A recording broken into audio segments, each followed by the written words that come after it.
आज हम आपको नवरात्रि की कथा सुनाएंगे। नवरात्र क्यों मनाया जाता है।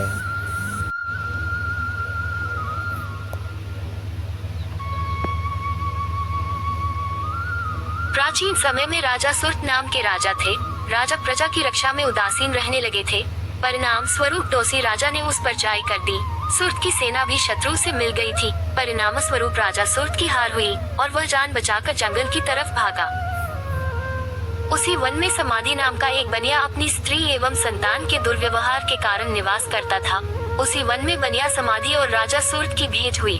दोनों का परस्पर परिचय हुआ। वे दोनों घूमते हुए महर्षि मेघा के आश्रम में पहुँचे। महर्षि मेघा ने उन दोनों के आने का कारण पूछा तो वे दोनों बोले कि हम अपने सगे संबंधियों द्वारा अपमानित एवं तिरस्कृत होने पर भी हमारे हृदय में उनका मोह बना हुआ है। इसका कारण क्या है? महर्षि मेघा ने उन्हें समझाया कि मन शक्ति के अधीन होता है और आदि शक्ति की अविद्या और विद्या दो रूप है। विद्या ज्ञान स्वरूप है और अविद्या अज्ञान स्वरूप। जो व्यक्ति अविद्या अज्ञान के आदिकरण रूप में उपासना करते हैं उन्हें वे विद्या स्वरूपा प्राप्त होकर मोक्ष प्रदान करती है। इतना सुन राजा सुर्त ने प्रश्न किया, हे महर्षि, देवी कौन है? उसका जन्म कैसे हुआ? महर्षि बोले, आप जिस देवी के विषय में पूछ रहे हैं वह नित्य स्वरूपा और विश्वव्यापिनी है। उसके बारे में ध्यान पूर्वक सुनो। कल्पांत के समय विष्णु भगवान क्षीर सागर में अनंत शया पर शयन कर रहे थे। तब उनके दोनों कानों से मधु और कैटब नामक दो दैत्य उत्पन्न हुए। वे दोनों विष्णु की नाभि कमल से उत्पन्न ब्रह्मा जी को मारने दौड़े। ब्रह्मा जी ने उन दोनों राक्षसों को देखकर विष्णु जी की शरण में जाने की सोची, परंतु विष्णु भगवान उस समय सो रहे थे। तब उन्होंने भगवान विष्णु को जगाने हेतु उनके नैनों में निवास करने वाली योग निद्रा की स्तुति की।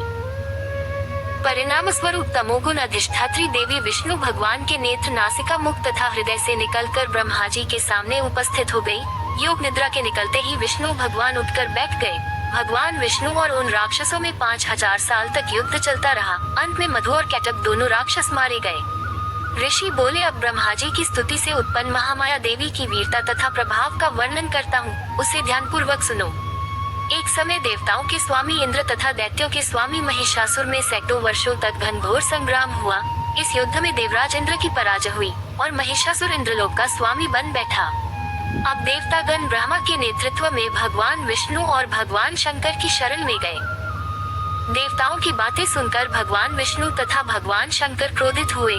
भगवान विष्णु के मुख तथा ब्रह्मा जी और शिव जी तथा इंद्र आदि के शरीर से एक तेजपुंज निकला, जिससे समस्त दिशाएं जलने लगी और अंत में यही तेजपुंज एक देवी के रूप में परिवर्तित हो गया। देवी ने सभी देवताओं से आयुध एवं शक्ति प्राप्त करके उच्च स्वर में अट्टहास किया, जिससे तीनों लोकों में हलचल मच गई। महिषासुर अपनी सेना लेकर इस सिंहनाद की ओर दौड़ा। उसने देखा कि देवी के प्रभाव से तीनों लोक आलोकित हो रहे हैं। महिषासुर की देवी के सामने एक भी चाल सफल नहीं हुई और वह देवी के हाथों मारा गया। आगे चलकर यही देवी शुंभ और निशुंभ राक्षसों का वध करने के लिए गौरी देवी के रूप में अवतरित हुई। इन उपरोक्त व्याख्यानों को सुनाकर मेघा ऋषि ने राजा सुर्त तथा बनिया से देवी स्तवन की विधिवत व्याख्या की। राजा और वणिक नदी पर जाकर देवी की तपस्या करने लगे। 3 वर्ष तक घोर तपस्या करने के बाद देवी ने प्रकट होकर उन्हें आशीर्वाद दिया। इससे वणिक संसार के मोह से मुक्त होकर आत्मचिंतन में लग गया और राजा सुर्त ने शत्रुओं पर आक्रमण करके विजय प्राप्त करके अपना वैभव प्राप्त कर लिया।